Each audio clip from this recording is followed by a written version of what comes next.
अस्सलाम वालेकुम। क्या आप जानते हैं लिवर हमारी बॉडी का एक ऐसा ऑर्गन है जो हमारी बॉडी के अंदर तकरीबन 500 से भी ज़्यादा फंक्शंस को कंट्रोल करता है, जैसे कि मेटाबॉलिज्म, डिटॉक्सिफिकेशन, इम्यूनिटी को इंक्रीज करता है, एक्सक्रीशन, न्यूट्रिएंट अब्जॉर्प्शन और हार्मोन्स की रेगुलेशन भी। लीवर के ऊपर फैट डिपॉजिट होना शुरू हो जाए तो इसको हम फैटी लिवर कहते हैं, और अगर वक्त रहते इसको कंट्रोल ना किया जाए तो ये सिरोसिस की तरफ चला जाता है, जो कि आपके लिए एक लाइफ थ्रेटनिंग इशू भी हो सकता है। पाकिस्तान के अंदर 3 में से 1 बंदा फैटी लिवर का शिकार है। क्या आप जानते हैं इसके सिम्टम्स वक्त रहते नज़र नहीं आते।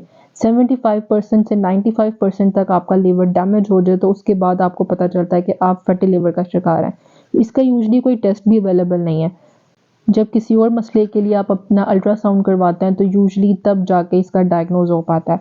लेकिन हमारी बॉडी कुछ सिम्टम्स ज़रूर शो करती है जिसको हम यूजुअली आम रूटीन के अंदर इग्नोर कर रहे होते हैं। कौन से सिम्टम्स होते हैं वो आए जानते हैं। आपको एब्डोमिनल पेन महसूस हो सकती है, अपर राइट साइड पे पेन महसूस होगी। इसके अलावा लॉस ऑफ एपेटाइट हो जाता है। कुछ लेटर स्टेजेस के अंदर आपके पेट के अंदर पानी पड़ जाता है जिसको हम एक्साइट्स भी कहते हैं। इसकी वजह से भी एब्डोमिनल पेन हो सकती है। आपको फीलिंग ऑफ फुलनेस रह सकती है, नोजिया रहेगा, ब्लोटिंग होगी पेट के अंदर। इसके अलावा सांस लेने के अंदर मुश्किल भी पेश आएगी। इसके अलावा वेट लॉस होना शुरू हो जाएगा, इवन तब जब आप वेट लॉस की ट्राई भी नहीं कर रहे होंगे। इसके अलावा मसल वेस्टेज, ये बहुत बड़ी मेजर कॉम्प्लिकेशन है और स्पेशली ये एंड स्टेज लिवर डिजीज़ के अंदर होती है। ये इंक्रीज करती है इवन विद प्रोग्रेशन। 40% यूजली ये सिरोसिस की वजह से होता है। इसके अलावा आपकी हाथ की हथेलियाँ रेड कलर की होना शुरू हो जाएंगी। आपकी जो हेड की स्कैल्प है वो वाइट होना शुरू हो जाएगी। आपके डार्क ककल्स होना शुरू हो जाएंगे। यूजुअली ये इस वजह से होता है क्योंकि आपके लिवर के अंदर एल्ब्यूमिन मौजूद होता है। विटामिन B12 ये जो होता है वो लो हो जाता है, जिसकी वजह से आपके डार्क ककल्स होना शुरू हो जाते हैं।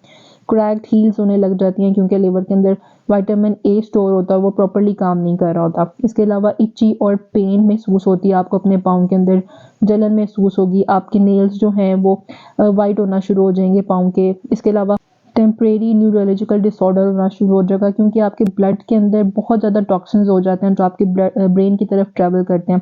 इसकी वजह से आपको कन्फ्यूजन महसूस होगी, इरिटेशन होगी, बैलेंस प्रॉब्लम रहना शुरू हो जाएगा, ऑल्टर्ड पर्सनालिटी, इस तरह के इशू आना शुरू हो जाएंगे। यूरिन का कलर डार्क हो जाएगा, स्टूल का कलर जो है वो पेल होना शुरू हो जाएगा। इसके अलावा येलो स्किन या जॉइंडस होना शुरू हो जाएगा क्योंकि लिवर सेल्स जो हैं वो ब्लड कोगुलेशन के अंदर इन्वॉल्व होते हैं। इसकी वजह से आपको जॉइंडस भी हो सकता है। यूजुअली ये लेटर स्टेजेस के अंदर होता है। फिर इसके अलावा आपको जो है वो ब्लीडिंग का मसला हो सकता है। आपकी ब्लड क्लॉटिंग होना शुरू हो जाएगी जिसकी वजह से इजी ब्रूजिंग होने लग जाएगी। इसको स्पाइडर एंजाइमा भी कहते हैं। ये यूजुअली पेनलेस होते हैं। और कंडीशंस के अंदर भी ये हो सकता है, जैसे प्रेगनेंसी हो गया, थायरोटॉक्सिकोसिस उसकी वजह से होता है, रूमेटॉइड्स या एथराइटिस उसकी वजह से भी होता है। फैटी लिवर का रीज़न यूजुअली हमारा लाइफस्टाइल बहुत ज़्यादा मैटर करता है। दूसरा, जो अल्कोहल पे डिपेंड कर रहे होते हैं उन पेशेंट्स के अंदर भी फैटी लिवर के चांसेस बहुत ज़्यादा होते हैं। अब अगर इसकी ट्रीटमेंट की बात की जाए तो इसके लिए मैं आपको कुछ छोटा सा डाइट प्लान शेयर करूँगी या कुछ ऐसी डाइट बताऊँगी आपको जिसके साथ आप अपने फैटी लिवर को रिकवर कर सकते हैं। सबसे पहले नंबर पर तो आ जाती हैं इसमें green leafy vegetables. Green leafy vegetables का आपने इसमें बहुत ज़्यादा इस्तेमाल करना है, डेली बेसिस के ऊपर इसको इस्तेमाल करें क्योंकि इसके अंदर क्लोरोफिल की क्वांटिटी बहुत अच्छी पाई जाती है जो कि आपकी बॉडी के अंदर एक नेचुरल डिटॉक्सिफायर के तौर पे काम कर रहा होता है। दूसरे नंबर पे आ जाते हैं होल ग्रेन्स। होल ग्रेन्स इसलिए आपके लिए बहुत अच्छे हैं क्योंकि इसका ग्लाइसेमिक इंडेक्स बहुत कम होता है जो कि आपकी बॉडी के अंदर फैट को स्टोर नहीं होने देता, और जो ऑलरेडी फैट स्टोर होता है वो उसको बर्न करने में भी हेल्पफुल रहता है। थर्ड पे आ जाता है जिंजर और गार्लिक का इस्तेमाल। जिंजर और गार्लिक जो है ये एंटी इन्फ्लेमेटरी के तौर पे आपकी बॉडी के अंदर काम करता है जो कि फैटी लिवर को प्रिवेंट भी करता है। इसके अलावा आपने अपने जो बेली फैट है उसको रिड्यूस करना है, उसको कम करना है।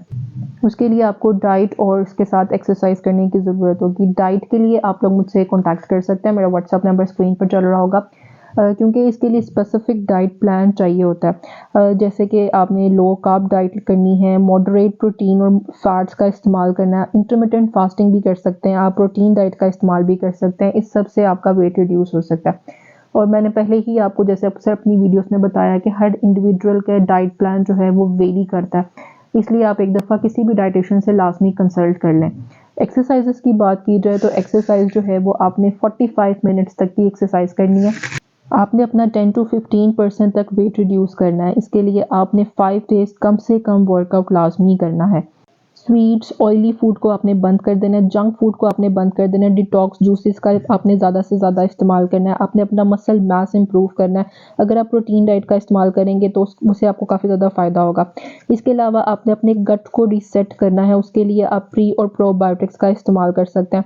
होप सो मेरी आज की वीडियो आपके लिए फ़ायदेमंद रही होगी। Thank you for watching. Allah हाफ़िज़।